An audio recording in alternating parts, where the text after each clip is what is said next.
In the corporate world, at least theoretically, you're kind of ratcheting up and there's eventually a ceiling and you have to change what you do, or you have to change your offering, your services, your talents, go back to school. But with being an entrepreneur, there's no ceiling. The sky's the limit. And if you want to reach all the way 10,000 feet up, you can build this thing huge. Or if you want to go 1,000 feet up, or you want to go 100 feet up, I get to choose that instead of being told, okay, you've been in this 5 years, you better ratchet up to that next level.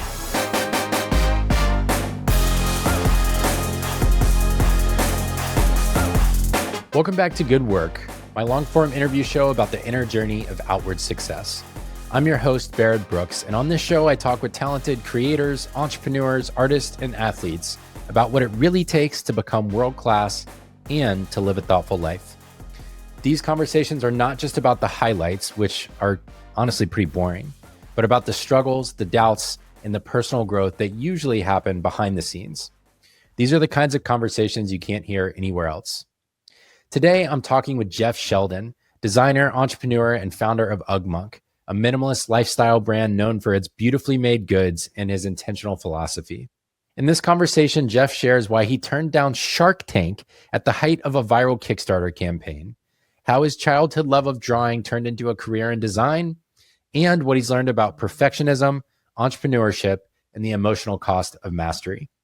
We also talk about the quieter parts of Jeff's story, the things that less often get talked about, the impact of his marriage, his philosophy on work and life, and how he continues to chase craft over scale, even 16 years into building Ugmonk. If you're someone who's trying to make meaningful things without losing yourself in the process, I think you're going to love this one. Let's get to it.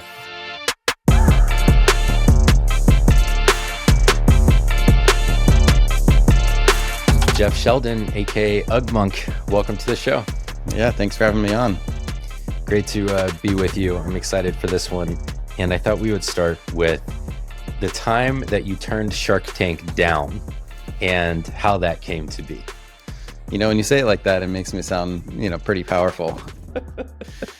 Makes me feel good. Yeah, so a little backstory on that one. Most people are familiar, probably listening, that are familiar with the show Shark Tank and the whole drama that they get to put on with people pitching their ideas in front of Mark Cuban and all of the other multimillionaires, business moguls. But we launched a Kickstarter in 2017 for a simple desk organizer that I wanted to make. It was a modular desk organizer. I wanted it to be beautiful. I wanted it to clear up all the clutter on my desk.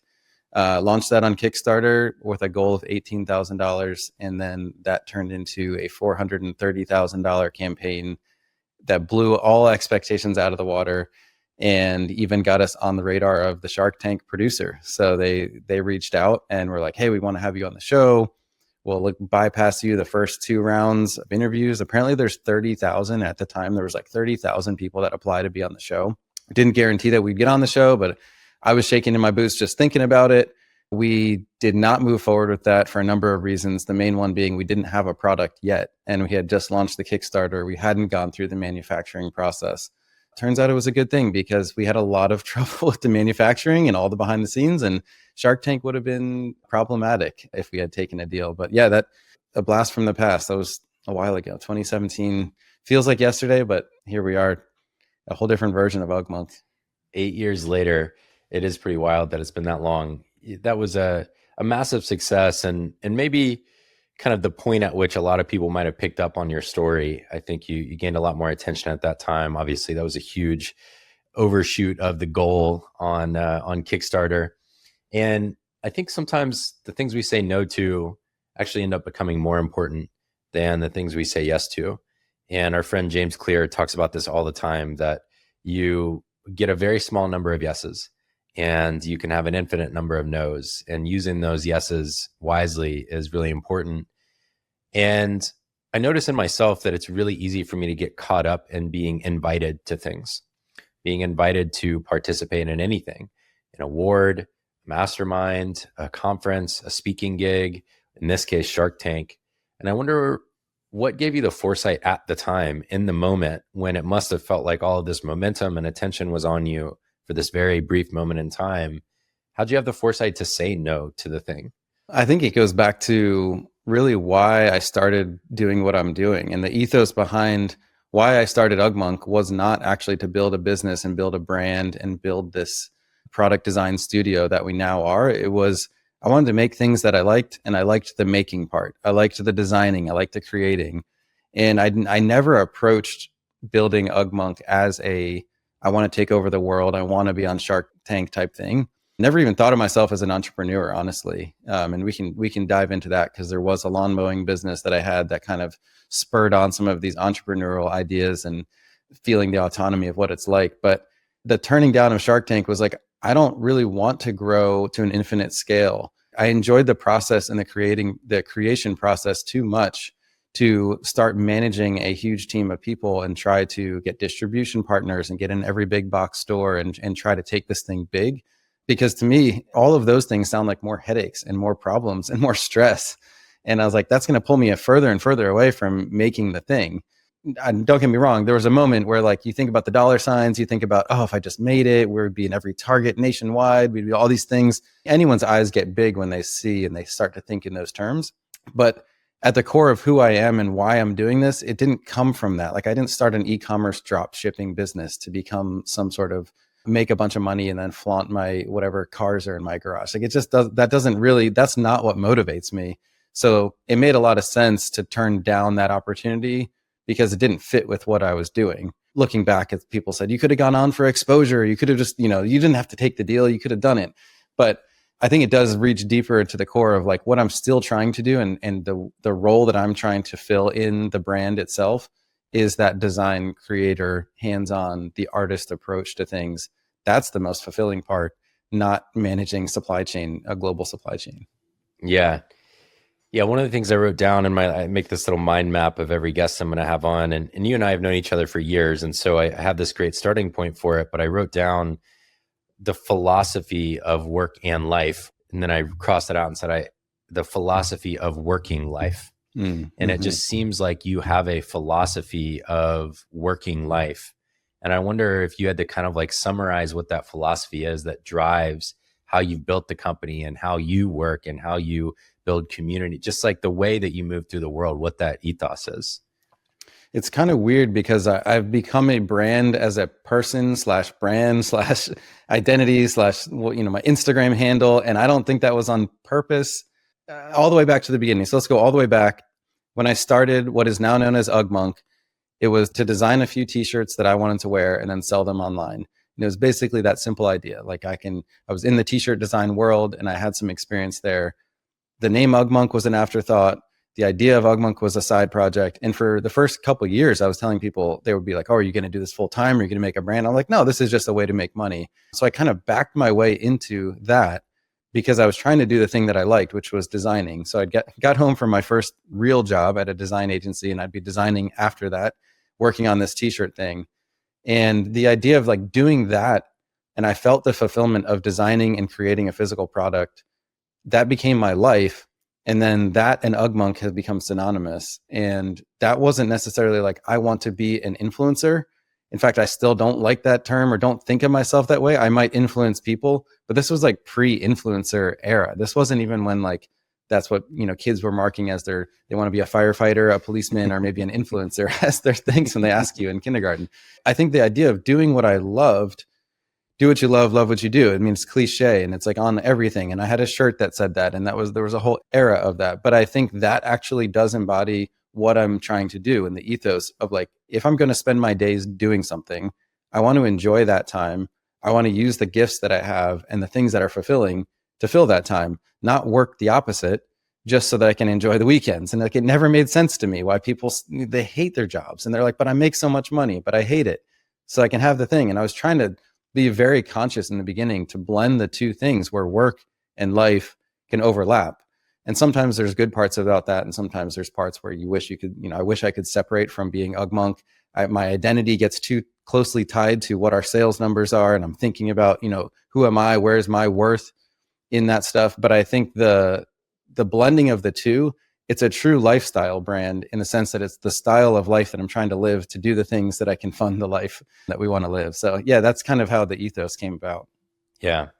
Yeah, I love it. And we'll get more into kind of the philosophy behind how you make the things that you make and the purposes that they serve in your customers' lives. But I do want to go back to kind of early life. And I didn't hear anyone ask you in all the research I did, when you first thought design or whatever the roots of the design thread were, like when was the first moment that you can first remember picking up, a drawing thing or picking up a piece of software? When were the roots of that? Really early. I mean, I was the kid that was always drawing on everything. If you ask my mom, she'll be like, yeah, you would color, you'd pick up the crayon out of the box and like deliberately scribble in a certain way. Like even as, as soon as I could hold something. I obviously don't remember those times, but I do remember all the times that I would spend drawing just hours and hours and hours. And I remember going to a good friend's house, and he wanted to go outside and throw the football. And then he asked me, what do you want to do? And I was like, do you want to go inside and draw airplanes? And he was like, no. And I started to realize this wasn't a normal thing to just go and want to draw and create. And like, I loved the feeling of having that pencil or that paintbrush in my hand to make things. And there's like something that was just naturally pouring out of me that I find myself doing it, doodling on the side of my pages all through school, writing on everything. And it took me a while to realize that wasn't like in everyone. Like, it wasn't just that some people didn't like it. Some people were like, I don't even know what to draw. I'm like, how do you not know what to draw? Just draw. And this creating, like making things and building and taking apart a Lego set and then combining 3 sets and making, a master set from all of those. That was just normal to me. And I don't know exactly where that comes from, but I do think the way my brain is wired has continued to be useful and channeled into the things I'm doing now, where I'm like, of course we can make a better version of this. Let's think about this. How can we make it a different shape? How can we use different materials? How can we do those? So that, as far back as I can remember, I was taking duct tape and cardboard and Legos, and like, I was just that kid that's over in the corner. And it's funny because now my daughter, who's 7, is that way. She's just making an absolute tornado of the house, but she's like grabbing tape, finding papers. She's like pulling stuff out of drawers that we're like, I mean, all right, we'll try to embrace this. And she's just taping stuff together and making like, look, I made a little ice cream truck. And I'm like, how did you even think of that? So I think it goes back to somewhat of DNA and how some of our brains are just wired to make. And I think that's why it really like feels so fulfilling and tickles my brain when I get to use those parts of it. My youngest son is almost 3 now. It'll be 3 shortly after we record this. And he is just so drawn to the easel in our house.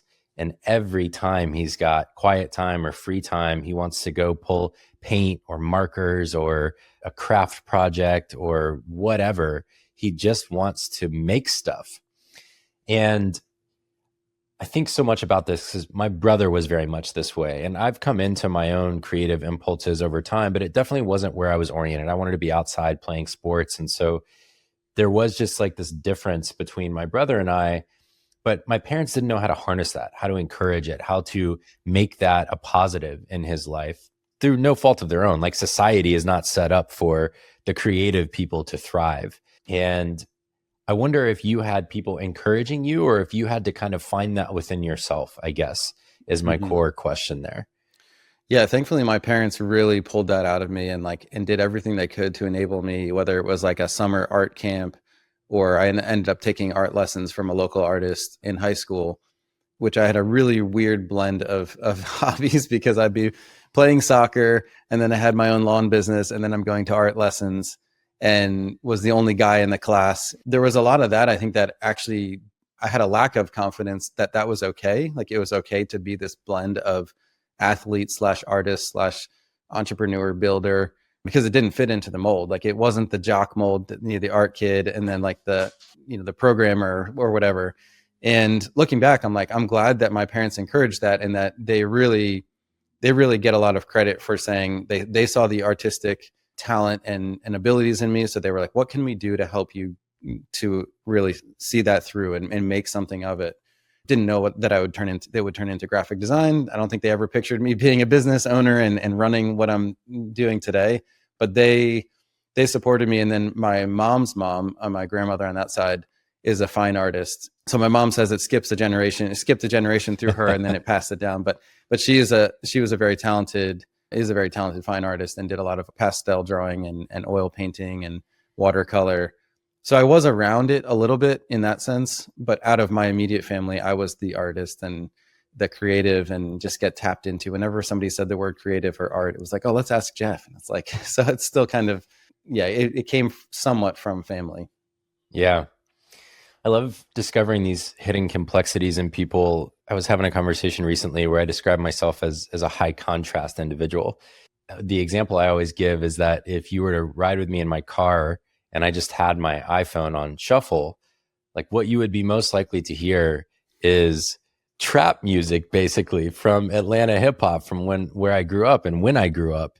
And I think if you met me in a business context or like saw me speak or were a client of mine, your perception of me would be probably something like very put together, maybe a little bit reserved, very like focused and present with people, like calming. I try and be a calming, centering presence.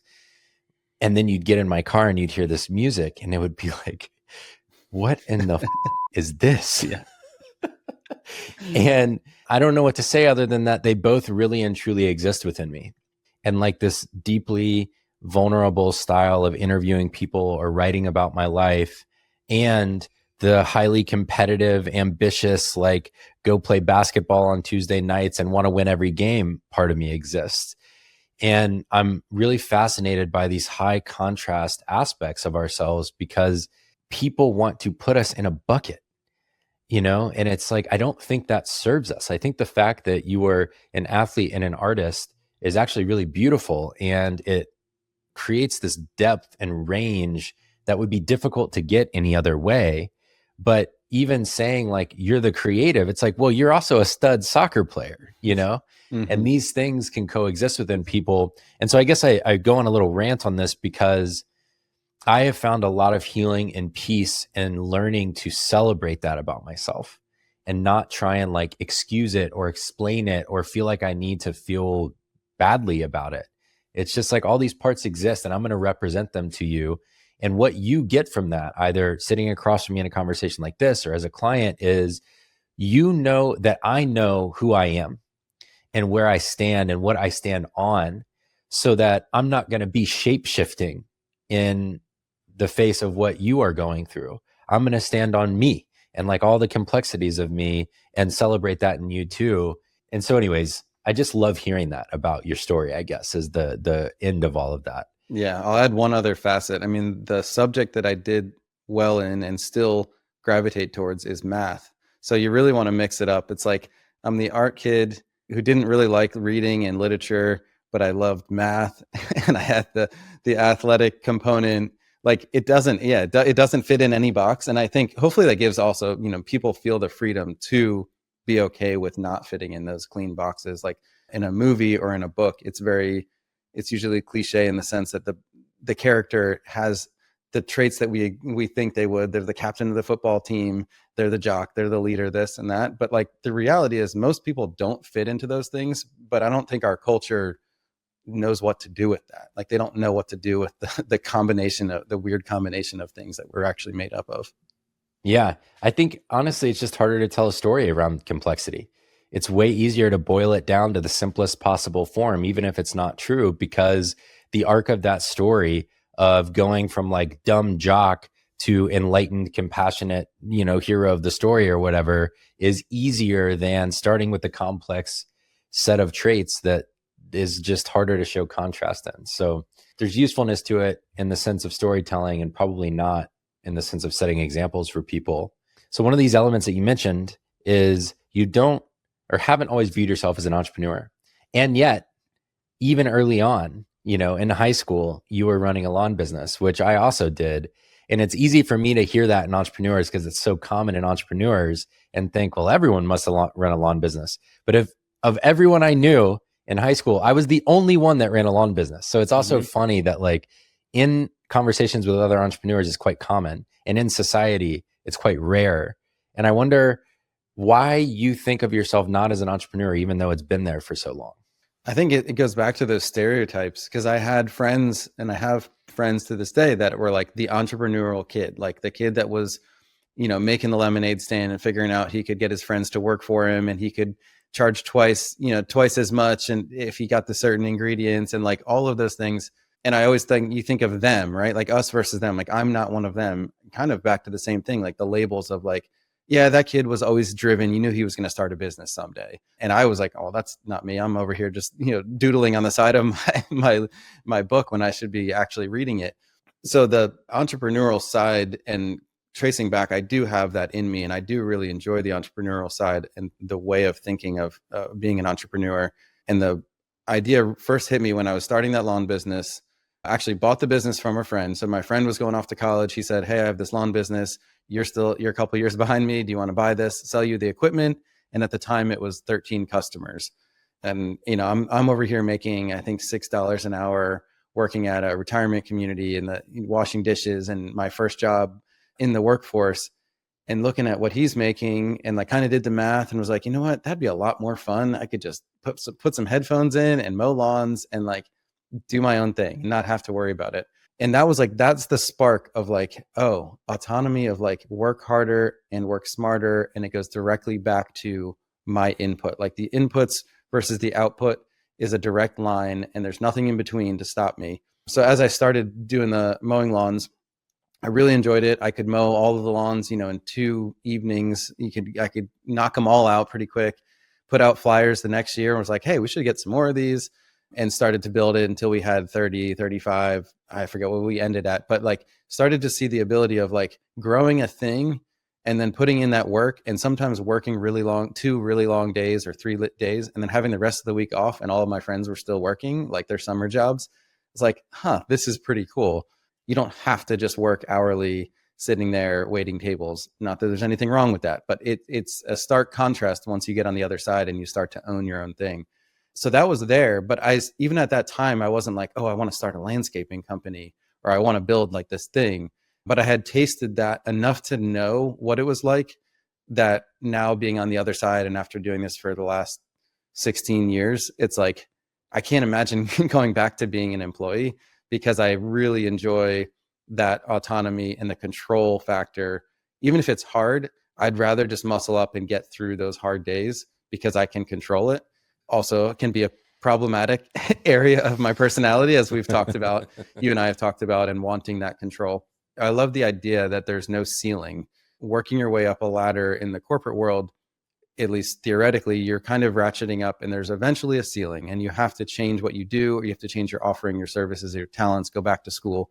But with being an entrepreneur, there's no ceiling. Like, it's like the sky's the limit. And if you want to reach all the way 10,000 feet up, you can build this thing huge. Or if you want to go 1,000 feet up, or you want to go 100 feet up, I get to choose that instead of being told, okay, you've been in this 5 years, you better ratchet up to that next level. Yeah. Resonates so much with me. I mean, that was very similar to my experience running a lawn business in high school. I took it over from a friend, and yeah, I think I had 15 lawns or 12 lawns to start with, grew it to 20. It's making like $400 a week, which basically means you're rich in high school. Yeah. I wish I had done better things with the money, but that's a story for another day. And I realize now that that must have had a massive impact on me, just seeing the mechanics of business, and how the bar was not, how long did I sit there and earn the money? The bar was, did I do an excellent job in the least amount of time possible to get the check that kept the business going? And it's like, I could do a lawn in 25 minutes, do it extremely well, and make $30 and move on. And the faster I got my work done at a higher level of quality, the more the business grew and the more money I had in the shortest amount of time possible. And that's just always resonated with me. Not the shortest amount of time possible, but there's a standard that a thing has to get done to. There's an amount of money that's worth, and everything else is superfluous. And that part of it has always been such a motivator for me. And coming back home to that these past couple of years, after having a big foray into companies and running teams and, being an employee, even though I acted like an owner, has been such a breath of fresh air, because it takes me back to that. It's like closer to, I am the only thing that can stand in my way. And that's a beautiful feeling once you figure it out. Yeah, I still feel that to this day. And part of the reason you're talking about the ethos, why I haven't grown a team to 50 or 100 people and tried to be a large thing, I still feel, for better or for worse, that direct line of impact to what the business is doing every single day. And I think if I remove myself from that, the further away I get from that and the more layers of that in between me and the thing that's happening, the harder and the more stressful it can get, because I no longer can do anything about it. Like I'd have to stand back and say, basically relinquish that control And that can be a really hard thing, especially for someone like me who's like, I'd rather just mow the lawns. I will work 12 hours today. I'll go back and fill up the gas tanks another time till it's, dark. If I need a flashlight, I'll finish the lawns and then I'm done. And then it's like, I did it. So that self-reliance has definitely been a huge part of my journey, and also one of the most stressing parts of trying to do this. But people that have that in them, like they know what that feels like, versus like, let's see if we can all get together as a group and like divide up the lawns and I'll pay you some of you. I'm like, I'd rather just go do the thing and I will get it done and talk to the customer, collect the check, and then move on, because of the simplicity of that. Yeah. And we've talked about this and how it shows up in your business today. And I think a huge part of this, you said control earlier. I wrote down control and perfectionism in my little guide for this conversation. And, the kinder, more compassionate way of putting this is just, you have a very high standard of excellence. Like you really know what meets a bar and what doesn't. And I wonder where the roots of that come from. Like, where did you first see that begin to pop up in your life? And how have you managed that over time? Because it's a double-edged sword, and there's a fine line between it being a gift and it being a real kind of shadow side. Yeah, the competitive part of me, I have two brothers, younger and older. We always competed in everything, whether it was shooting free throws in the driveway or, playing a game of checkers. Like whatever it was, we'd turn it into something that we wanted to win. And the competitive drive has always been in me. So when I take it into like a business context, it's almost less about competing against everyone else, because if I was trying to compete against other companies, we would have grown this thing differently and be doing a lot of taking on VC money and try to grow and see if we can reach the end line, reach the goal before they could. You would have gone on Shark Tank. Yeah, I would have gone on Shark Tank. I would have made decisions differently. But the reaching for that excellence, I think, is like this competitive, almost against myself, of I want to see the thing done better in my work, especially my creative work. As the artist side of me, I want to see myself constantly improving. So when I would sit there and I would work on a pencil sketch for weeks at a time, and I'm drawing whatever it was, some landscape or some nature picture that I was trying to photographically match whatever I was drawing. And I would sit there and try to perfect that thing. And it wasn't about me versus my siblings, because they weren't drawing next to me. It was really me against me. And I was like, I would see something that I was like, man, how did they get the fur on that lion to look so realistic? And they only used, a single pencil.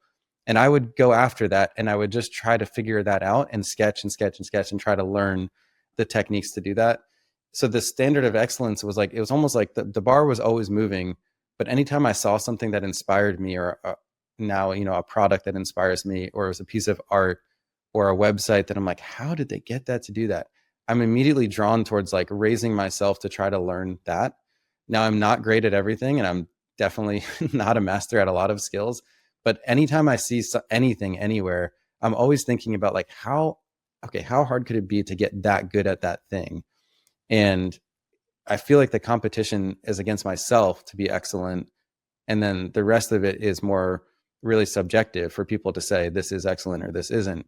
And that shows through hopefully in my work today and the products that people have sitting on their desk that I've designed. They're seeing that excellence and seeing that refining of the details and the obsession over the smallest thing, like the curved lip on the back of an analog card holder where the card slides in. The people that get that, they're seeing it come through, but it's less about getting accolades for it. It was more just like, I want to figure out how I can kind of prove myself. Yeah, and it comes through, I've got my stuff on the desk, and you can just see it in every product, the way that the little details come out, which we'll get to. But the way you just described that reminded me of in the Leonardo da Vinci biography that everyone in our world seems to talk about on occasion. There's this question he wrote down in one of his notebooks or wherever that the biographer talks about, which I think the question was something like, what does the tongue of a woodpecker look like? Or something like that. And there was this natural curiosity and desire to understand. And I hear that in you and the way you talk about it, when you talk about the fur on the lion and how that gets encapsulated in a drawing in a way that looks realistic. There's a similar level of curiosity there. That's just like an inherent drive to see things done well, to see things and how they work in the world. Yeah. My wife will make fun of me because I will fall asleep during the movie, but then we'll watch the behind the scenes and I'm like all perked up watching I want to see how they made this thing. Like how in the world did they get that effect to happen? Or like, that's crazy. They did that with a green screen. And there is a natural curiosity, again, that I just assumed everyone had, that people look at things and say, I wonder how that works. How's that thing made? You know, if you opened up a watch, what are all those little gears doing? Like, even as a kid, I would take things apart and just look at them. I probably couldn't put them back together, but I was like, huh, that's interesting. Like, they made the little piece of plastic to clasp the front of the toy that way. And the curiosity of understanding kind of like how the sausage is made. I want to see, what does the studio look like? You know, you pull back the camera and you see what actually happened. I always love seeing that and learning that. And I get to kind of do that for a living now. I get to walk through a packaging factory and basically live my version of Mr. Rogers, where they take you back into these factories. And I'm just asking all the questions because I'm genuinely curious. Like, that's really interesting how a die is made to cut a cardboard box. And then the waste from the cardboard box goes down a chute that turns into another cardboard box. And that stuff just has always fascinated me. Like, I don't have to work hard for that. That's the stuff that I would do. Even if I didn't have to do it for a living, I'd be like, cool, I get to tour the factory of, you know, how the thing is made. So that plays into a lot of how I see the world, I think. Yeah, it makes me think that one definition of the types of entrepreneurs that I work with anyways is, or like a description of the journey is trying to find ways to get paid to be me. Yeah. And I hear so much of that. And so many of the people I work with and interview on the show is, how can I find the best way to get paid to do the things that come naturally to me? And I hear that in what you were just sharing. So we're going to come back around to a lot of this stuff because it's so present in your work. But you didn't see yourself as an entrepreneur originally. You went off to school, and I wonder when in the process of kind of like going to college, coming out, working in an agency, when in there design became a viable career path for you? Like, when did the idea of using your creativity to earn a living become a solid thing that you thought you could pursue? Yeah, I didn't know what I was going to do, going from like pencil drawing of animals and wildlife to like making a living. And I didn't even know exactly what those fields were until I started going down the path. And now it's like completely changed, you know, in the last 20 years, the amount of creative fields and the access that kids have when they're in middle school, really, to start diving into Photoshop and probably Figma at this point, when they're 10 years old. But I knew that I wanted to make things, and I thought maybe I'd be a 3D animator because, you know, Pixar and Toy Story and Monsters Inc. and all these things really fascinated me. Again, I'd watch the behind the scenes on how they made the fur on the character move or the eyes. Like, those things were really interesting. I quickly realized that wasn't what I wanted to do because it's a much more technical, I don't say less creative, but it's using a different part of your brain to do animation. Someone said, well, have you thought about graphic design? And I'm like, I don't even know what graphic design is. Well, they're like, it's everything. It's all around you. It's the billboards, the magazines. Obviously, print media was big back then, bigger than it is now. A light bulb went on when I started to realize the exact same kind of emulation that I was doing with these pencil drawings would happen when I started to open up my first Adobe Illustrator, Adobe Photoshop, and didn't know what any of the tools meant, but I saw the examples that people were creating with them. And I was like, man, I wonder how are they doing that in Photoshop? Like, how are they collaging these two photos together and they're adding these effects? So I quickly like just went down that path and went deep into figuring out, essentially teaching myself the tools to say, if that guy did that in Photoshop, he took a picture and he did that, how can I also do it? And I'm translating that same kind of curiosity and artistic curiosity into doing that. And it was always looking, I think whenever I saw something, it was always like in the back of my mind. I couldn't let it go until I would start to try to figure out if I could also do that and make a semi-similar version to what I saw. I have so much admiration for this because I have a similar desire oftentimes to recreate things. For me, it's actually, I want to be able to create the things I see in my mind. And my frustration has always been that my patience for learning the tools well enough to translate that, I don't have that patience. I get very frustrated by it. And so I always have admiration for people who have that stick-to-itiveness to get through that learning curve of using the tools that allow you to express yourself creatively in the way that you want to. And I'm curious what that emotional experience has been like as you've learned these new tools, whether it was, Photoshop or Illustrator to begin with, or Figma, or now industrial design tools, and going through that process, like how you manage the arc of emotions that must come with being extremely bad at a thing before you become good at it. Yeah. So frustrating. And I think even now I'm still frustrated, like trying to learn to get better at CAD and 3D modeling. And it's like, I should be able to do this. Like I know what I want it to be. Some of that's actually been trying to set aside the things that I shouldn't try to teach myself and try to learn, because I think there are some people that are just better at that and maybe don't try to become an expert in everything is part of it. But the initial kind of like frustration period, I guess like a good example is snowboarding. And anyone that's been snowboarding, I've never skied, so I can't relate it to that. But when I was snowboarding, the first time was miserable. I mean, you can barely stand up on the board. I learned in the Pennsylvania ice, so it was even worse. But it's frustrating. And it's like, how in the world can this be fun? Like people talk about this as being like a thing they like. And it seems like they can get down the hill without falling. And then you go again, and it's like a little bit better. But it's like a kind of like a steep learning curve at the beginning. And you have to push through, 3-4 times until you finally connect a few turns. And then you realize, oh, that's what people are talking about. Now I get it. But it's not instant gratification. Like it's definitely not, learning design software is not instant gratification. Typing something into an AI prompt might give you some of that, but it's not going to give you it's not going to draw the same things out of your mind that if you're actually behind the mouse and the keyboard. So I don't know, maybe I have a high tolerance for learning those things. I don't know. I don't feel like I'm the most patient when it comes to learning new skills. But again, I mean, I'm just thinking now that you put in that context, there's so many things that I've gone down this path on, like pouring latte art, baking sourdough. Like I go in something and I dive in the deep end, and like, you're not going to see me for a while because I can't stop but obsessing over that thing. And I'm never going to win a latte art competition or, go open up a bakery. But I try to get to this level because I'm like, I saw that guy do that on that Instagram reel. Like, how in the world did he make the latte art look like that? And whether or not I'm getting paid for it or it's just for fun, I find myself going deep into a lot of things. And then, yeah, again, if you ask my wife, she'll probably be like, oh, this is his thing right now. He's obsessed with it. But that drive to like learn the thing, accomplish it, and then kind of move on to the next thing. I think the deeper into a career one gets, the harder it is to create the time for learning these new things. At least for me, it has been. It's like when I was in my, teens and early 20s, there was just so much more time available to apply to learning things. And now if I imagine, it's like I can spend time doing the thing that I am on the way to being world class at, whether I pick, coaching or podcasting or writing, or I can go learn a new tool. It's like the cost of learning something new at this point is very high in terms of the opportunity I lose to exercise the gifts that like are already there.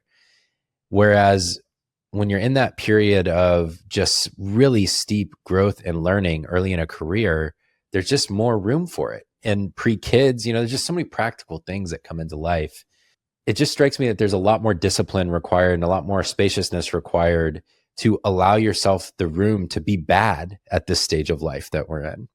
Yeah, it's hard to start anything new. And I just had this conversation because I was out in Utah snowboarding and talking to a friend and, thinking about getting older and like, do I want to only snowboard the rest of my life? I'm like, I kind of wish I could learn to ski, like, but I don't want to be bad at it I don't want to give up a couple seasons to be bad at it to start over.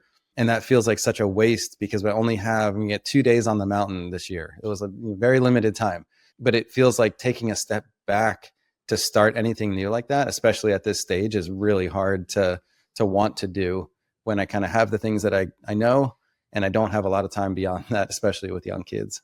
Yeah. I think this is the value of great teachers. The thing that I have now that I didn't have when I was 22 and learning things is I have a lot more financial resources available.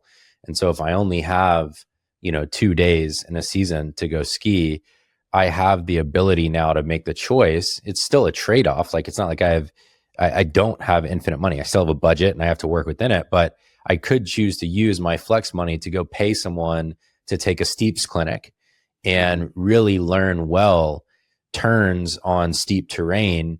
I couldn't do that when I was 22, or go out with a fly fishing guide for a day because I'm not going to have 15 days to go teach myself the like entomology of the river, but I can go out for a day and practice my casting if a guide can put me on fish. And so, I guess that's the trade-off, is now I do have more resources I can apply to the limited time I have to still acquire new skills and learn new things. But it's just a different set of trade-offs, I guess. Yeah.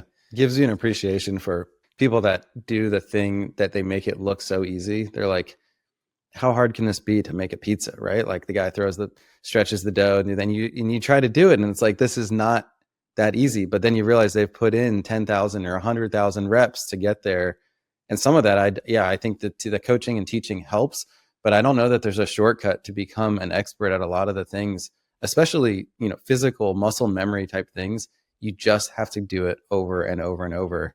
I wish there was like a cheat code that I could just skip that first learning part where you're just horrible at the thing and get to the place where at least I'm like semi good. But it's like, no, you just gotta make a lot of bad art first before you can make anything worth showing. Cheryl Strayed has this column in Dear Sugar, which was this advice column she wrote for a long time. And she made a book of a bunch of those columns called Tiny Beautiful Things, I think. And this one column was called Write Like a Mother. And it's the best thing I've ever read on this idea, basically. It's this young person writing in about wanting to be a writer, and they're a failure in life because they haven't written anything worthwhile yet. So Cheryl was the author of Wild, if you've ever seen that movie with Reese Witherspoon or read the book. It's one of the all-time great memoirs ever. And she's basically just like, oh, I'm going to forget she uses this name to talk to everyone. I'm going to use the Southern version, which is like, honey, you got to put more words on the page. You need to sit in front of the page and write like a mother for the next 5 years or something like that. And that's just what it takes. Whatever the thing is that you're trying to learn, I just think that's what it takes. Sit down and do the thing for a number of hours until it becomes more like second nature than like you're having to think for every little step of it. Mm-hmm. And that's what I see in great designers, whether it's you or Matt Smith, who was on the show, or other people, is you put you in a piece of design software and you are doing things automatically that it would take me hours to understand. And this is just how this works. Same thing with skiing or snowboarding or whatever. So I think there's really something important in there, both in terms of if you're growing right now and you're in that learning stage, or if you're where we are in our careers and now trying to learn something new or adapt to the world changing. It's just not easy. You got to put the reps in. Yeah. I find myself getting stuck sometimes because you have so much information that you're able to soak in now. You can watch YouTube videos, you can read books, you can talk to friends, you can, watch live events, whatever it is, that you can almost feel like you're doing the thing, but you actually haven't done it. You're just absorbing all of this stuff and you never start. Like you never put your boots on the ground and say, I'm taking the first step towards doing something. And people get stuck and paralyzed. We all do, myself included, get paralyzed to finally start to make that first thing, to try it, and then to fail and try it again. Absorbing the knowledge is the easy part, right? Like I can watch 15 YouTube videos on how to whatever. And then did I actually take like the hammer and nail out of the toolbox and try to nail the two things together? No, I just kind of like felt like I did. And it's a weird form of like, I don't know, lazy procrastination of doing the thing and thinking about the thing. And honestly, the best way that I've found is like, just, you got to try it. And then once you realize putting action into it and starting, then you have somewhere to go. But like, what's the point of just reading about being a better writer, but never writing anything? This is why I have a job. And it's that most people, especially talented, well-informed, well-connected people, which is all the people that I work with, we know what to do. We know what to do. We've watched all the videos. We've seen all the experts teach it. We've encountered it before. But there's something between the knowing theoretically what to do and doing it. And my working theory here is that there is an emotional cost to every one of these things. There's an emotional cost to going from I watched the video or I downloaded the template or whatever to I'm doing the thing in practice, because the cost of doing it is you might feel like an idiot. Yeah. You might have to face shame of what it was like to hear no growing up and having that repeated back to you from someone on the other side of the email that you're sending or whatever the thing is.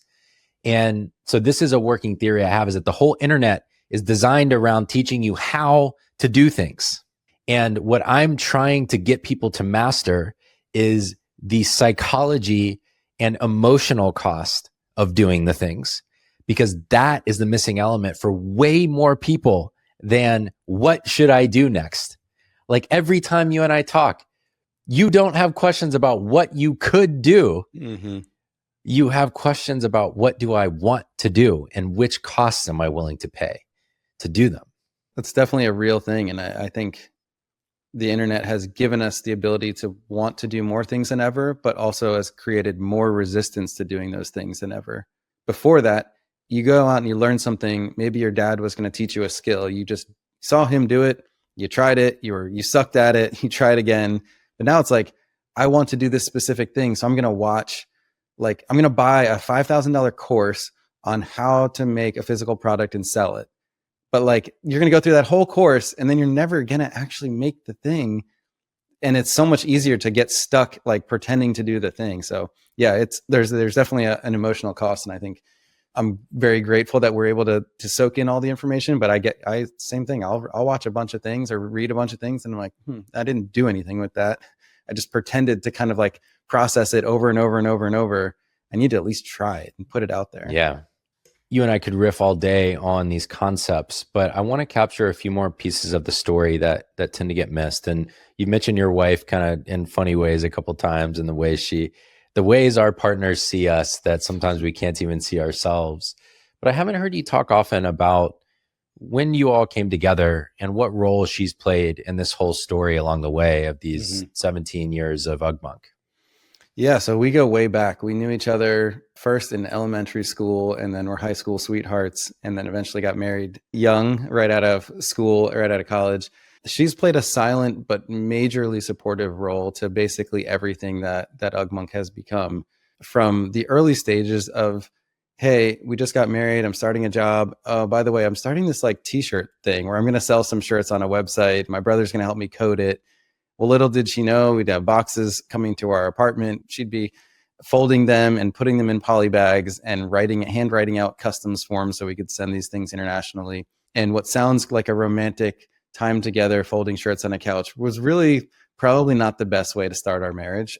There was a lot of extra work involved we were both working full time and then trying to run the actual operations of Ugmonk and getting orders out the door. But she always supported me from that point. And really before that point, she was always encouraging me in my art, but like supported me in the business side. And then 2 years into it, really a year and a half into it, when we started having these discussions around like, could I do like maybe like this half the time? And then I'll take some freelance clients and do some graphic design, web design stuff on the side. These conversations started to bubble up, and she always trusted me. And I never felt that I had to justify or convince her that this was the right thing for us to do. Very different stage of life, different financial responsibilities, no kids. And it was, we talk about this over and over, but I'm sure there's some times where we look back and be like, yeah, I was working way too much. Like I was trying to work a job, come home, work this thing, staying up till 1 a.m., trying to think of these next t-shirt designs. And it was not a healthy time of our life in those respects. But thinking about having her support the entirety of what Ugmonk is and has become is something I take for granted. And I know it can be one of the biggest stress points in a marriage when you have one partner pursuing their thing and the other one feeling like they're getting dragged along. What are we doing here? This is your thing.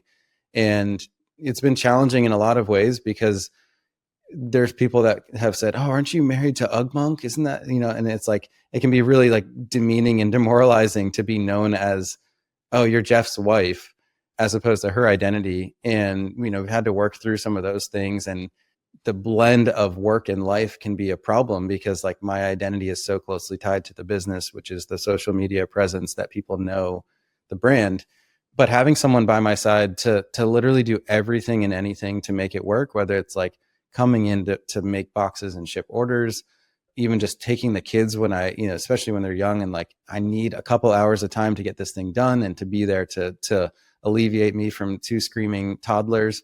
So she's played a huge role in supporting me and has always been encouraging me to keep going. It's never been like this, this voice of doubt that's coming over my shoulder that's constantly pushing back, or like that I feel like I have to manipulate the business around things, or position it in a way. It's always been like, she's always been really supportive and encouraging. And I know that not everybody has that, but I that's a huge asset to have. At least, my number one cheerleader is always right there saying, you're going to get through it. You've got through it before. We're going to keep doing this, and not to turn it into a negative. My wife has often joked that she's going to start a podcast with another entrepreneur's wife and talk about all the issues that you have when you're married to someone like us. But I think of the experience of our partners as being something like if you've ever inner tubed behind a boat on a lake, and the driver is truly just in control of your life in that moment. And if they want to take a big old wide turn and swing you wide out beyond the wake and see if they can throw you off, they can. And if they want to make it a nice, gentle little ride across the lake, they can do that too. And as entrepreneurs, I think sometimes we're not even aware that we're making a big wide turn and swinging the inner tube out beyond the wake, and that our partners are back there hanging on for dear life.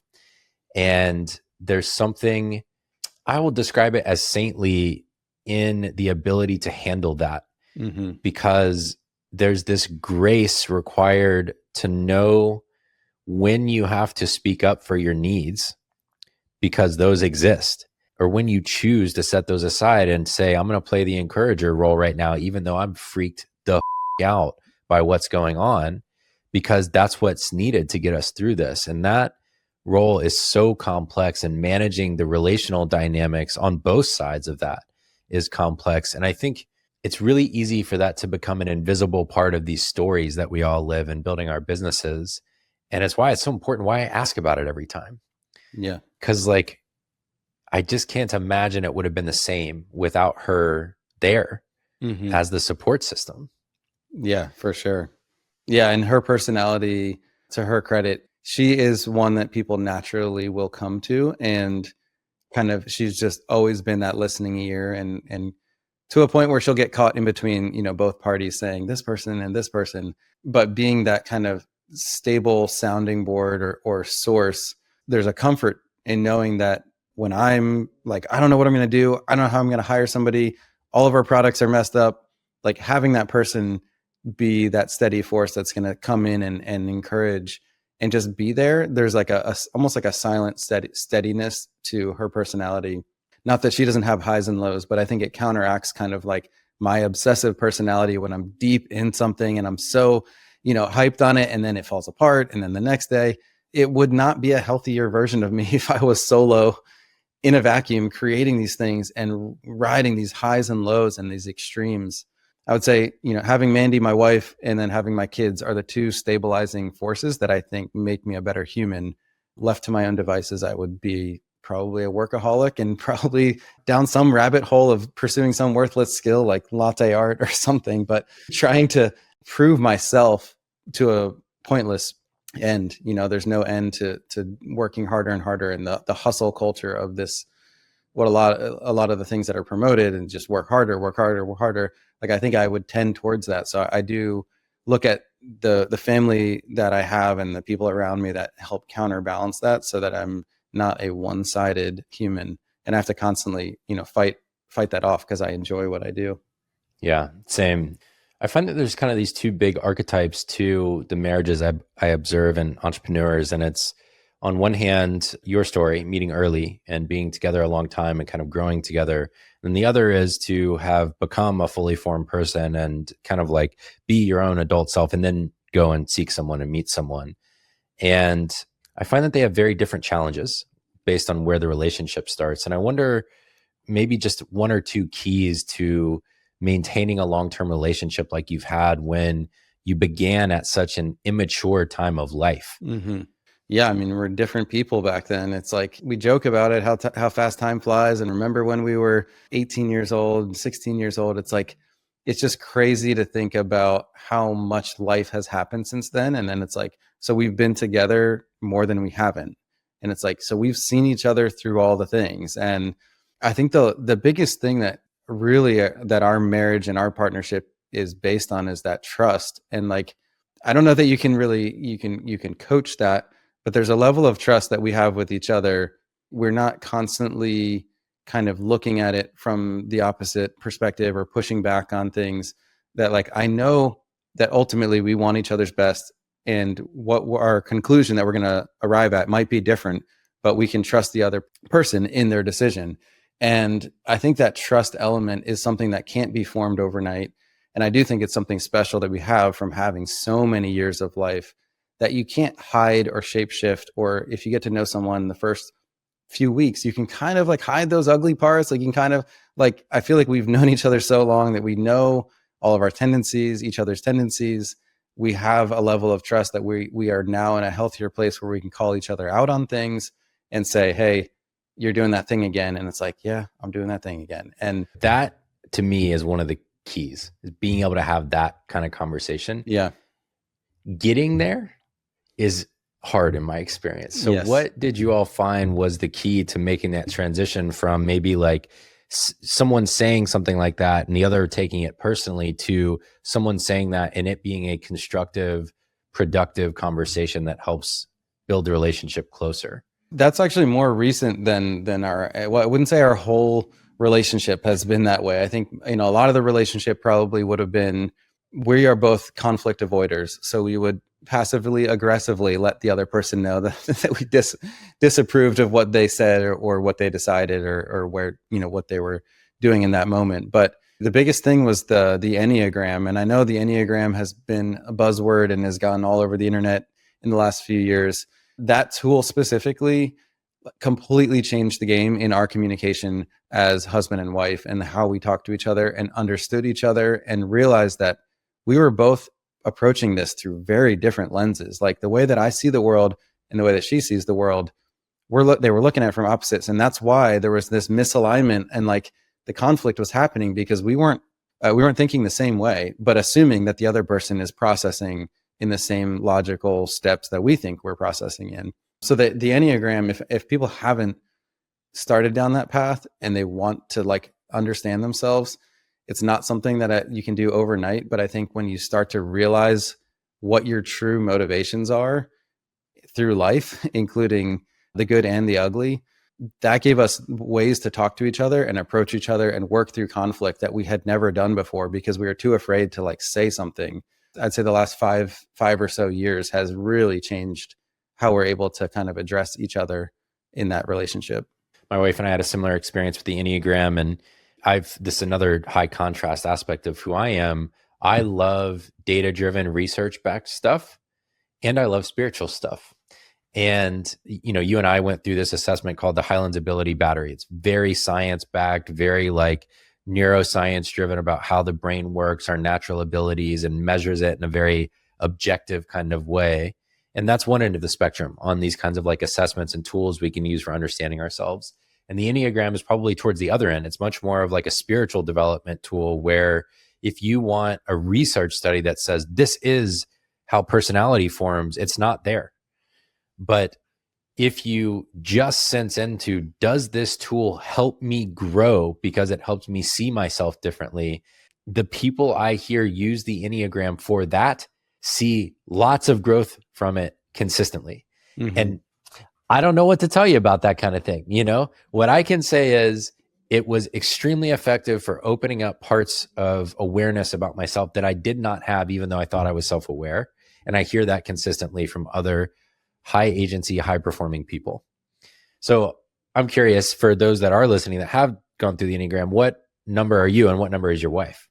Yeah, so I'm a 3-wing 4. And if you know the Enneagram, you'll know what that means. If you don't, you'll need to look it up. But if you do a quick ChatGPT search, I'm sure it'll give you a great summary of what that's like. But so 3 is the achiever, kind of like driven, ambitious, oriented towards how other people perceive you.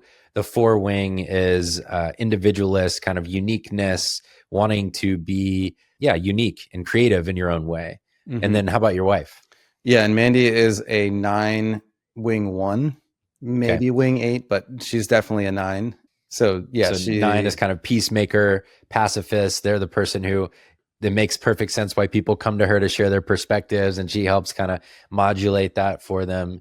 And then the 1, I'm a 1, perfectionist, very like wants things to be a certain way, very organized, methodical, high standards that can result in a really detailed inner critic that I've had to make friends with over the years. Okay, cool. That makes a lot of sense to me, kind of how you might come at things from different angles. And the best place that I like to suggest people start with the Enneagram as I look at my bookshelves, we'll link to it in the show notes. I'll do it the easy way. I'll put a few Enneagram books that I think are the perfect places to start in the show notes. It's a good tool. Okay, we're going to take a break in just a minute. Before we do, I want to highlight what seemed to me like 3 major turning points in your journey at Ugmonk. And we probably won't get into all of them, but I just want to share them back to you and maybe ask one emotional experience question about them for the audience's sake. So the first one was you were 2 years into working at an agency, or some period of time into working at an agency out of college, and you saw these t-shirt design contests on these couple of sites that were really popular back then. And you ended up entering one of them and won, and it was a $500 prize. And this became a trend. You won 3 or 4 of these contests. And I wonder what the emotional experience was like the first time that you won a contest where presumably many people had entered and there was this prize on the other end and you were being rewarded for your creativity, maybe for one of the first times in public. Yeah, the public validation was like the thing. And when I got that email, I'm trying to remember the exact moment. I was in my dorm room at college and saw the email that was like, your design has been selected as this month's winner. And I already knew what that meant. That meant $500. That meant they're going to print the shirts, because I was like, refreshing the site every day to see what was the next thing. Oh, how did that guy win? Like, mine's better than that. Again, trying to like, I gotta figure out how to get there, how to achieve this. And remembering just being like, I couldn't believe it. Like this, I'm sure I don't even know if we had texting back then. I was calling or forwarding that email to probably my family first and being like, I just won this thing. This is crazy. $500 at that time felt like $500,000. But it was the public validation of like, this is the first thing that I've made that is now going to be seen by thousands or tens of thousands of people on this website and potentially purchased by those people. Not because they're my friends or because, they were the guys in my dorm that I was like, hey, everyone go vote for this thing. I need to try to win this. It was like, wow, this is going to be featured in the gallery of the 20 other winners. And me as an artist gets to put this thing out there and gets to get seen by the world. So absolutely a pivotal moment in my career, because other than that, most of my art and most of what I've done had only been seen by close family and friends.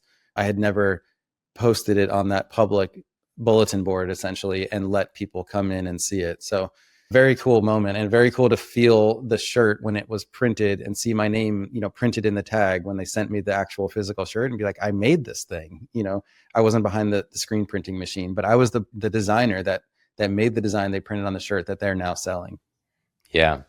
So you went through this experience a few times, and then you had this realization moment, and probably that lawn business party you comes back around and you say, well, hang on, I'm getting $500 and 5 shirts. You're selling hundreds or thousands of these. This seems like a pretty raw deal on my end. Why don't I just make my own shirts? And this is kind of the genesis of the Ugmonk brand, if I've got that right.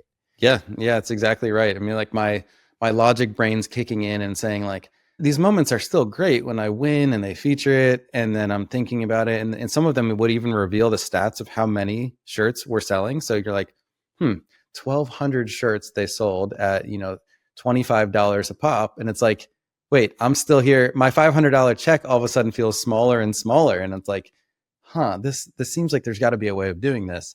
But that's kind of where the art and the logic and the entrepreneur and all of those things start to blend together to be like, I think I'm just going to try doing this on my own. I would only have to sell, 100 shirts or something to get that far. I know people like the designs. Why don't I try to do this instead of just continuing to license out the art? The entrepreneur brain kicked in and said, I'm just going to try this. But it was really the entrepreneur brain. It wasn't the business plan. I have this all figured out brain, because I had no idea what I was doing. And it became a long winding road, right? That was many years ago now, 2008. And it was all the way 9 years later when we come back to that point where the Kickstarter with an $18,000 goal ends up doing 430. And I'm trying to imagine what that would feel like to me. But I'd actually prefer to hear from you when you go from this is the goal, and then you do whatever amount more than that is. That's like 30 times more than that. Part of me wonders, like, were you freaking out at that point? Yeah, I think so. I was kind of like, again, fast forward, refreshing that page, watching the number go. Now, a little bit backstory of that one, though. I'd put in multiple years of work to get to that Kickstarter launch. And at points of that process of developing that product, seeing like, okay, I've got some money invested in this thing. I have a lot of time. This is a whole new ballgame for me to make a physical object, not just apply my art to a t-shirt. I kind of dug myself in a little bit to know, I'm like, I hope this works. I hope this works. I think $18,000 is very reasonable. I think we can get to, my biggest goal was like, what if we could hit six figures? Like that would be insane, like to hit $100,000. And we did that in the first 24 hours. And it was like, yeah, I mean, the dopamine rush and all of the feelings are real. I don't know what it feels like to hit a 3 at the end of the game when the clock runs out and you hit the shot in overtime and you win the game. But I feel like it was that type of rush where it's like, this is insane. Like the numbers going up, it's going up by the thousands of dollars. And to put it in context, like the rest of my business at that time was probably about equal to that Kickstarter, like the rest of the year. So that's like 365 days worth of sales, it was a period of 45 days. And it started to really like mess with my mind looking at the scales of what is happening. But it was another huge validation point to know that I wasn't just Jeff, the t-shirt guy. I think one of my frustrations probably as the Enneagram 4 wing was like, I don't want to be known as just a guy that makes t-shirts. Like that my identity was getting so closely tied towards, oh, you're the guy that makes those t-shirts with the ampersands. And while that was like nice and all, I still knew that I wanted to create other things. And this Gather desk organizer was the first object that I truly was more of an invention and original idea of a physical product. So seeing that, feeling that validation of like, I had a problem, I made a thing to solve that problem. I'm going to spend a lot of time refining this and see if other people want it. That same loop, closing that loop to be like, okay, a lot of people want this thing. And that was a really rewarding point. Yeah, I think that was probably about the time when we first came across each other, somewhere around then. There was like this star power to this thing. It's so interesting how the internet works, right? It's like you had been at it for 9 years. And then through a series of preparation, luck, circumstance, and the platform of Kickstarter, all of a sudden you have all of this wind in your sails. And I know that there's so much complexity here that I want to get to, because it's not just the win. There's all of this stuff that goes into delivering what that win then brings on. And we're going to get there in the last part of our conversation. But I want to hit the third turning point, which was the next Kickstarter campaign, which was for Analog, which is your productivity system, the cards that so many great people have on their desks these days. And so this one was taking all the lessons from before and then doing it again, not to the same like runaway kind of like surprise success in a way, like you were more established at this point, but it was also an important turning point, it seems like. And this was in 2020.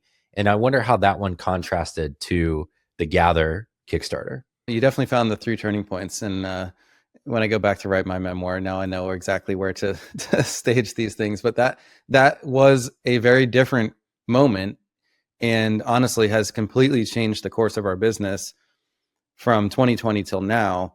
Launching the Analog card productivity system, which was really just my take on what is it like to use index cards for tasks and daily task management. I almost didn't launch that one because I thought it was too simple. And it felt like, do I launch a whole Kickstarter campaign around 3x5 cards? And we joked about it, like, because I was using the index card. I've used index cards for many, many years. And the hope for that one was like, well, we know we're not going to raise as much money. The price point's not as high, but I still found like value in it. I used the cards, designed this system, and kind of distilled down all of these principles from productivity people and people that I've been learning about and all different tactics and ways to get things done into like the simplest form that I could. And it's like, okay, I'm going to launch this thing. Wasn't also planning to launch it in the pandemic because I didn't know that was going to happen. But turns out that was actually a great time to launch something because everyone was locked at home looking at their phones, trying to entertain themselves and find things to do. But when I launched that, the anticipation for that to go big was definitely there. It was like, okay, I've done this before. I think I can do this again. But the actual number of backers, the number of people that backed that campaign, I might be getting the numbers wrong off the top of my head, but it was maybe 2,000 or 2,500 for the first Kickstarter. That one got up to like 5,500 or almost 6,000 by the end of the campaign. 6,000 individual people that backed that campaign, which was like a huge signal that like, wow, this is resonating with people. This isn't just a few people with a lot of money backing a thing. This was a lot of people who resonated with this product, the problem that I had and the solution that the product was providing, that it totally changed kind of who Ugmonk is as a brand. It's now our best-selling product and has been for the last 5 years, and has reached a whole different group of people than the original t-shirts that I was doing. So it's definitely a winding path, but that moment was like, it has set our trajectory really from then till now. And our business has grown and adapted and has completely changed since 2020. Yeah, I mean, 3 times the number of individual backers is a huge change in business and just like market access you have at that point. Because, there's kind of 2 ways to grow. There's many ways to grow a business, but 2 primary in a business like this is go get new customers or earn more money from your existing ones. And when you expand your customer base by 6,000 people with one campaign, now you've got all of this possibility that you have in there. And then the other dynamic from a business perspective that Analog introduced is the ability for recurring revenue from the same people, because people use 30 cards a month. Ideally, like if I stuck to it better, I would too. And then they order again and again and again and again. And it's got this habitual nature to it that nothing else you had done did, because even if people love your t-shirts, there is a point at which it's like, okay, I got to stop buying t-shirts. Yeah. And same thing with posters and wall space. And so it was just this interesting new dynamic that got introduced on the business side with this one. Yeah. And it continues to kind of expand. And my ideas for how that system is going to continue to evolve is really infinite. But the thing that I keep coming back to with that product specifically is the testimonials and the reviews, the real people, the humans writing in, even if it's not a review, they're just writing in to say, hey, thanks for making this thing. It's made my life better because of X, or I used to struggle with this. And it's like, it's not any specific demographic. It's like all over the map, people with ADHD and autism to people that are high level executives to school teachers to really just anyone, someone that's a developer who's that works from home. And like hearing real people talk about the product is the thing that has kept me engaged in like, okay, there's a movement here. There's like an idea that this is tapping into bigger than t-shirts or even desk organization. Like those are fine, but there's something in the emotional side of people's brains where this product is actually means something to them. Not the cards themselves, like they're framing the cards, but they're feeling something that they're like, this is one of my favorite things that I have. Like I love starting my morning by this thing, writing down my 10 tasks. I crank through them. I mark them off. I get to store it in this nice little wooden box. That keeps coming up over and over and over from people that are just now discovering the product. So that's given me, again, that validation, but it feels good to know that this is actually enabling people to improve their life, even if it's just a small 2-minute habit that they start their day with. Listeners will hear this and you'll probably start to pick up on it too, that I think there is an emotional layer to life that many things don't capture. And when you fill in a line in Asana or whatever your task management tool is, and you check that off, it has a different level of emotional resonance from a tactile experience that is made beautifully and thoughtfully from 100 weight cardstock and hardwood, and just like the emotional resonance of seeing your life through the lens of a beautiful piece of paper, your working life, to come back to this philosophy of things, on a sheet of paper that can live in a box that represents your year, and 10 of those can represent a day. I just think there's something to that. about observing our life in a tactile way, that the internet can make it feel like it's just flowing by like a river we'll never see again. And there's something beautiful about that. So I'm going to leave this part of the conversation with that little soliloquy. And we're going to come back for another half hour talking about all of the challenges and opportunities that have come from building to this place of success, quote unquote, and what it's been like to be there for the last 5 years. Today, I'm excited to introduce you to our first ever sponsor on Good Work. They solve a problem I see in far too many of the entrepreneurs I work with. And that's that doing everything yourself is a fast track to burnout. But at the same time, hiring often feels complicated, time-consuming, and overwhelming. Proper, well, they change that. Their onboarding process quickly matches you with a trained EA who's ready to plug into your business right away. And here's the difference. Proper supports the whole picture.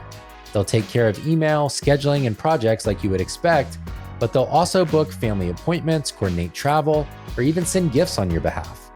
It's professional and personal support combined, which gives you the backup you need at work and the balance you want at home. You can get started today at workwithproper.com. Make sure to mention the Good Work podcast and your onboarding fee will be completely waived. That's a $500 value. So again, that's workwithproper.com to schedule your discovery call today. And don't forget to mention Good Work. All right, let's get back to the show. We're back. There are a couple of topics I want to get to with you about what it's like to have reached the point where you are. And one of the things I wrote down as kind of like a summary is successful, but not necessarily wealthy from the business that you've built. And I wonder, as I say that to you, what kind of thoughts that sparks? I guess it all depends on your definition of wealthy and what wealth looks like. Because I think, people are probably thinking immediately numbers in their head of what wealth means or dividends that the business is spinning off each year. I would disagree, because I would say I am wealthy in that sense of the way the business has integrated with my life and the life that I want to live. And that the idea that I get to be home with my kids, having dinner with my family, my wife and my kids 7 days a week, almost most weeks. I get to see them. I get to spend the time with them. I get to do the things that I want my life to look like, and be able to afford that. Am I driving around G-Wagons and Cybertrucks and Lambos and talking about how, buy my course because you can make a ton of money by doing it this way? Not at all. Like, I think I joke about, we're doing this on hard mode. And I think we just care too much? Do I care too much about the way that the wood is finished on a certain product, that it's flawless, that it looks a certain way? And why even use solid walnut when we could use composite materials, and you can use bamboo and acacia wood and cheap stuff, and like kind of go back and forth between this thing that I care too much. Am I on hard mode? And I think the answers are yes and yes, but I don't know any other way of doing it. So I think, I've made a business that supports the lifestyle, mostly supports the lifestyle that I would like to live. I think everyone would be happier with a little bit more cash in the bank and seeing things. But the business is not necessarily scaling to the moon, and something that people are like, oh, I hope you sell that to, investors are coming knocking on our door because they see this fast growing startup. It's like we're a 16-year-old startup basically doing the thing. And there's different challenges at different stages and different parts of the business. And I'd love to see those lines get a little further apart, so it doesn't feel like we're on hard mode every single day. But the part about caring about it and the way the business is crafted, down to the packaging on a product or the button on a website, like I don't know of any other way to run this than that. So yes, I guess I care too much, but I also feel like I'm wealthy in the sense that I get to do it this way. It's probably one of the most provocatively framed questions I've ever asked, because I tend not to be that way. But it was so that I could hear you say that. There's this idea, I think, when people are starting out as entrepreneurs, that I will build a thing so that I will become financially independent, so that I won't have to do the thing anymore. Mm-hmm. And that's not always the way people say it, but there's an implied logic train there that is how that will go. If I make it, then it will get big enough that it will pay me enough money that I never have to do the thing again. And the way you just reframed it was around, no, I have autonomy. I get to build beautiful products that I enjoy that financially support my family in a lifestyle that we get to enjoy. And I get to be present as a father and husband along the way. And that is wealth. It's just wealth experienced right now versus in the sum of a bank account or investment account 20 years from now at retirement age. I'm not saying there's one right way or the other, but I am saying that for me, the way you just described that resonates a lot more in terms of what I'm trying to experience. Like, would I love also financial independence? Of course. Like, if I can get that in addition to having what you just described, yes, I'll take that. That sounds wonderful. But if I had to give up one or the other, if I had to give up the idea of I could retire tomorrow if I want to, but what I gain is the family experience and the experience of making things that I am proud of, and the experience of working with people that I really love working with, which is what I get to do every day, I'd rather that. I would rather not be miserable so that I could theoretically retire and then I still have to wake up on Monday morning and figure out what the hell I'm going to do with myself. Yeah. Yeah. And I mean, there's different paths for different people, but if I wanted to make this thing more financially profitable, I should pick a different industry, different type of product, maybe not even a physical product. Like, I don't recommend people getting into physical goods. It's inventory, it's overhead. It's really, really hard. Not saying that there's no problem selling software and SaaS businesses, but like, if I wanted to see that scale happen, I'm doing it in the wrong industry in the wrong way with the wrong types of products for the wrong market. There's ways to scale a physical product business by making things extremely cheap and never seeing them, but having them shipped directly from overseas to customers and scaling Amazon businesses. And some people might find that enjoyable. There's no heart and soul behind that. Like, they don't care if they're selling vacuum cleaners, air filters, or desk organizers. It's whatever widget they can plug into the thing that's going to make them the most money. And going back to my origin story and even the products that I make, like, I treat them more like art pieces probably than I should. And I think that's some of the problems we have, because my level of excellence and what we hold our manufacturers to is like a very, very high bar. But I think of them as much closer to part of me in the creating of that thing than XYZ widget. Which one can we use that's cheaper? Sure, get it from that place. So that's the challenge of building the business that I've built now this way, because I can't quickly change that. And our customers also expect a level of precision and quality. And, I'm proud of that, but it's not a quick thing to be like, okay, let's just cut our costs in half and now our business is going to be super profitable. I can't really like undo that. And nor do I want to, but it just means that we're going to be at this for a while. Yeah. I mean, one of the questions that we've talked about interpersonally, but that I just continue to be fascinated by is, what are the limitations or drawbacks of that approach, of this like bespoke way of operating a physical product business? How does it limit what is possible in the short term? If you talk to anyone in the e-commerce world, they're going to give you a breakdown of kind of what a business structure should look like and where your cost of goods should be and what margin you need and what the pie chart of where your overhead and your marketing spend. And you look at our business, and if you were to overlay the two, they don't match up, because our cost of doing things is very expensive. Right now, making almost all of our products here in the US, working with expensive materials, small mom and pop manufacturers, many of them family run stuff, they're not able to compete on price. So we are limited in necessarily what our margin can be, or we have to sell it at a certain price that's not attainable to a lot of people. Now, I recently have been challenging that idea, and we've been trying to figure out how can we reverse engineer and change things without lowering the quality of the product, but making them more accessible price to more people, specifically with the analog card system, because we see it helping people and people coming back over and over and over. They're not just one and done. We're trying to figure out, how do we get this in people's hands, not by watering down the card stock or paper that we're using, but by changing some of the other materials and the ways that we can get it to people. So we're constantly trying to adjust for that. We're not just going upstream, trying to make things that are now titanium and gold plated and, raising to a sense of like luxury that's unattainable. But currently we're in this weird middle spot where like what we make costs us a lot of money and a lot of time and a lot of headaches and a lot of hand holding to get people to do this in the small batch format. So it's not an easy thing to scale up or down. Yeah, that makes a lot of sense to me.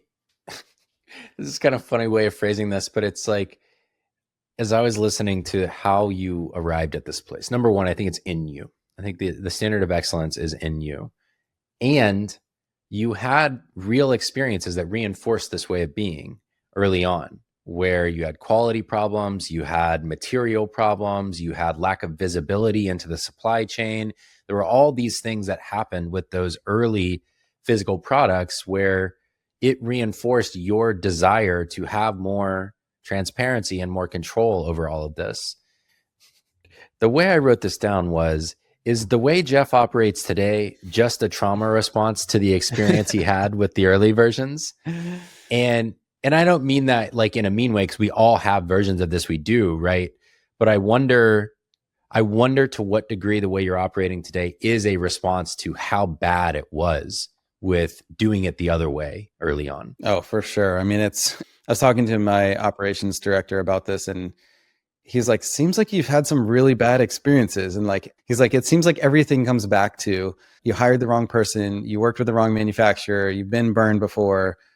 And yeah, I think a lot of it is in response to being burned by seeing things that were supposed to work, supposed to be good partnerships, supposed to be good product that we got burned on. And we went through a lot of problems, and we continue to deal with quality problems and things like that, that I now have this like jaded view of what could happen. And I like to think of myself as more of a realist than just a skeptic about everything. But I think it's turned into this skepticism around working with anyone and anywhere and anything, because we have been burned by a lot of different people, specifically in the making of the physical thing, and a lot of promises and a lot of words and a lot of not delivering on their promises. And we found great partners and we found not so great partners.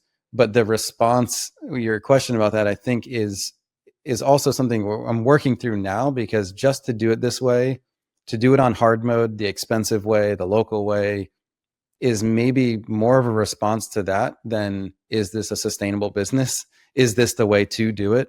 Like objectively, if I was starting today and put all of those past experiences behind me, and I wanted to make a physical product that did a function, that looked a certain way, I think I would approach that differently than I'm approaching it now, because now I'm thinking like, well, we got burned by that manufacturer, can't do that. We can't make it here. We have to ship it ourselves. There's no way we're letting someone else ship this, because we had a horrible experience with a third party shipping company. And I don't know, I'm trying to reopen those paths and those ideas and let myself go down those thought experiments of like, what if we were burned, but what if it's not always going to be that way? Like, what if there's a way to mass produce a product at an insane level of detail that is Ugmonk quality, that is not with our local suppliers that are causing us all of this friction and cost? And so we're coming full circle in a way and trying to challenge those ideas, because I've been so anti certain things because of the past experiences that I'm not even willing to, talk about them. Yeah. I think it's powerful. I think that this is the perfect example of the kinds of things that become struggles once you make it, quote unquote, because there is the painful lessons we learn when we don't know any better. There are our natural responses to those. It's like the pain aversion response to those things, which is hyper local, all within 50 miles of where you live in rural Pennsylvania, working with Amish folks who are craftspeople and all of this kind of thing.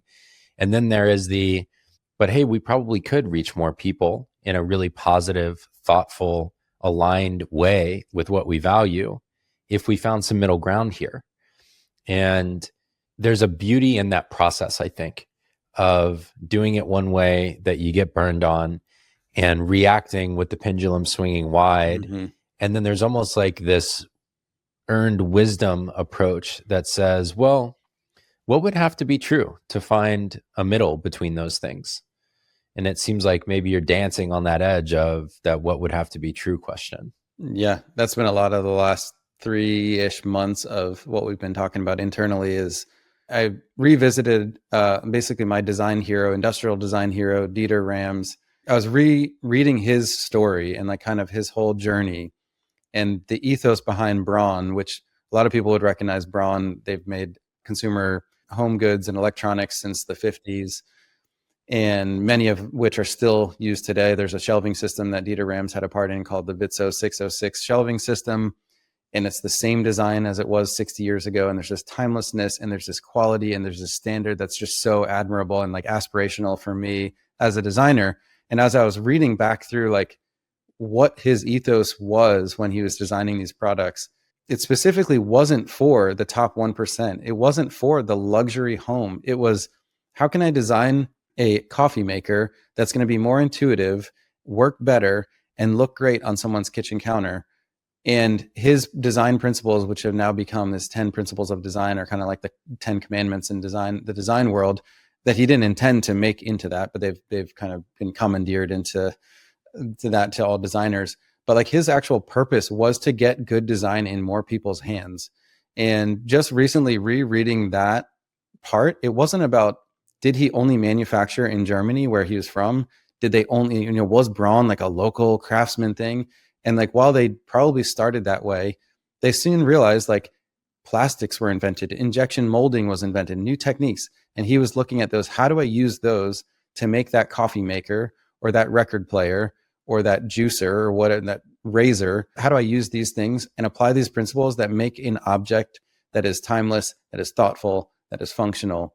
And really beautiful was one of the least on his radar. It happened to be beautiful because of those other things. So all that to say, I've been really re-inspired by that idea about not a reaction to what has gone wrong in the past, and I have to work with a local woodworker to make everything. But like, how can we actually make put these ideas into more people's hands, because it can enrich their life by having a well-designed object? And that's kind of the new ethos and where I want to take the brand, because I think we've been held back by some of those other things that we just talked about. Yeah. And, certainly we could come up with brands in the world that make things in higher quantities that you do, that we also love, that are well made, that are well crafted, that are worthwhile, even that are expensive, but that are made in quantities of 10, 100, 1,000 times what you all make yours in. And so there's just this interesting puzzle here. That's another one of these things that I see your mind saying, let me figure out how to draw the fur on the lion. Mm-hmm. Right? It's like, there's a way to do this in the way that matches my standard of excellence, that also gives us the ability to go do the other things we want to do. And I think it's exciting. I love hearing you talk about it in that way. And it reminds me of another topic we talked about, which is a common founder challenge of, I know my standard. I trust me to be the standard bearer. Replicating me in other people, or ideally in a culture of excellence, is much harder. It's much more complex. And I wonder what you have both struggled with and found to work in trying to replicate this ethos that you have for making things well in a culture of people that expands beyond you. It's been really hard because, you know what, not everyone thinks the same way that I do. And that's pretty obvious. But I think subconsciously, we all kind of assume that other people are coming to these same conclusions or see things the same way. When I hold up a string of colors and I say, this one's black, this one's white, you can't argue with that. But in the world of like standards, and especially in the design and the world of aesthetics, where things can feel subjective, someone could hold up a product and say, this looks amazing. And I'm looking at it saying, like, how in the world can you say that's amazing? There's a little dent on the front, the radius isn't right. Somebody oversanded the side, or whatever illustration we're using. It's not that they don't care, because I do think people care, but it's that they don't see it the same way that I do. And trying to understand that not everyone's going to see the world that way that Jeff does has been probably like the biggest learning curve for me, because it's just like, this shouldn't be a question. This should just be an obvious thing. Like, don't do this because this is ugly, or this is bad, or this is wrong. And people don't perceive the world that way. In fact, a lot of people don't even see the world through aesthetics at all. Like, it's not the fact that like their MacBook has a certain corner radius and the way that the aluminum, bead blasted aluminum, feels when you pick up your MacBook to carry it. They're not thinking that at all. In fact, they wouldn't even be able to tell you any of those details. They're purely like, I have work to do. I'm bringing this thing over and I'm doing work on it. So yeah, trying to translate that, I've realized I've had to be more specific and verbal about why I'm processing and why I would say something is quality, and not to justify, but more just to explain, because people genuinely don't see those same things. So yeah, a conversation that you and I had a while ago was kind of about that, about the lens where I'm approaching the world through this specific thing, but it doesn't just through osmosis translate to anyone that works with me. And even our manufacturers, right? Like, it's like casting that vision is a whole separate discussion. They think they're just making a thing and they assumed it was good. So we've tried to walk through and try to be more verbal about why we would say something is right or wrong, or the decision should be A or B. In a lot of ways, it's like training the algorithm, and the algorithm becomes the culture. It's how do you instill a similar value system, but also embrace that people may get to those values in different ways because of the way that they naturally think. And I mean, I have this challenge. It's like in any given thing, well, why do I have that sense of taste on this? Why do I want it done that way? Why should the podcast sound like that? Why? Why? And the answer is sometimes like, well, I intuitively feel that way. Okay, well, let's unpack that. Like, what's going on there such that someone else can then take that and run with it and embrace it and extend what I'm capable of, which is extremely limited if it's just me. And so there's this back and forth there. As always, there's so many things I wanted to get to that we didn't get to. I'm looking down at my little map here.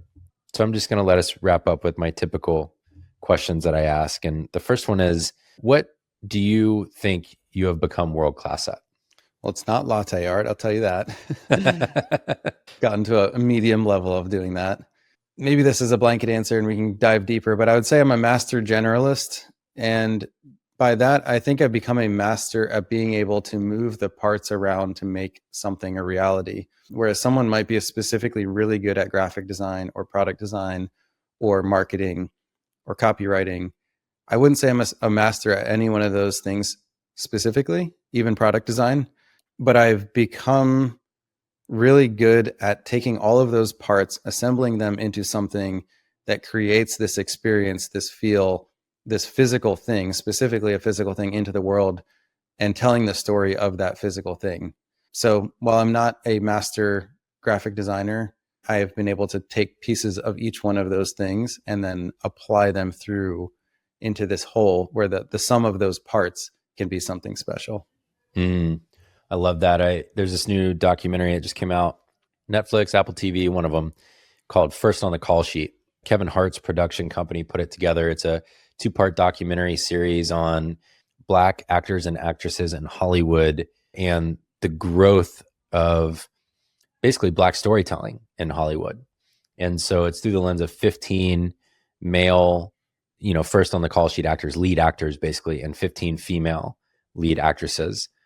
And Will Smith, in one little segment of this documentary, is talking about meeting Colin Powell and asking Colin Powell what it meant to be a general. Like, how does he become the equivalent of a general in the field of film? And, and like only the way Will Smith could tell a story, he's basically like, and so I'm sitting there talking to Colin Powell and he says, well, I mean, a general has to be a generalist. And Will's like, oh my God, of course, it's called a general, And it was this really great moment that he then translated and said, sort of what I realized was I needed to learn a little bit about every role on a film set if I wanted to achieve what I was setting out to achieve, because that is what a general does. They are a generalist. And it was such this powerful, of course, I mean, this is like a great film made by great storytellers. They captured it perfectly. It's this great idea that sometimes that is the thing that makes you world class, is the combination of little bits of being good at a bunch of stuff and great at none of them. Mm-hmm. But the combination of all of those things is something great. That's really beautiful. So that makes a lot of sense to me, actually. And everyone should watch that film if you haven't. Okay, my second question is, what is the most beautiful version of the future that you're working to create through your work? Yeah, I think a version of what I'm already doing, but at a larger scale, meaning that going back to putting good design in more people's hands, I think I can leave the world with a small mark of a fraction of what the great designers have done, but being able to apply these things into the physical world where more people are using products that we've created, designed, manufactured, and can actually impact them in some way.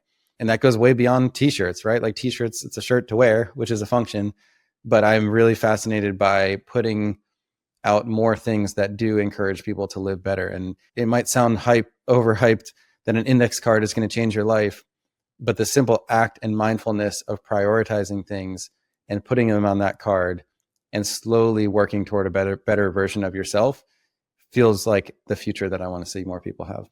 Yeah, I mean, the simple version of that is it might sound overhyped to say an index card is going to change your life, but I'm here to tell you an index card is going to change your life. And index cards changed my life. Yeah. In a non-overhyped or cliche like this, this is not hyperbole, because millions of dollars of index cards that we've now sold has changed my life and changed the trajectory of our entire company.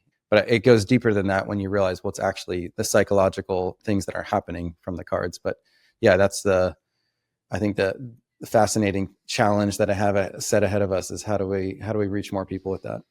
And as you build that future, who are you becoming as a person?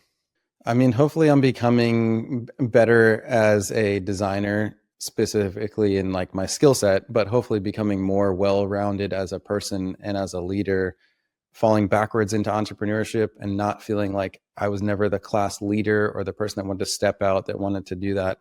Hopefully using my influence and the small influence that I have in the circles that I have to help people, to inspire people for the change that they want to see, and also show people that they can do it differently. The thing that usually comes up whenever I'm interviewed or give a talk is like leaving people with the idea that you don't have to fit in one of those boxes and you don't have to build a business the way that there's 10 easy steps to do it. Hopefully I can be just a small encouragement and inspiration in those people's lives. Great place to end it. Thanks, Jeff. Yeah, thanks for having me on.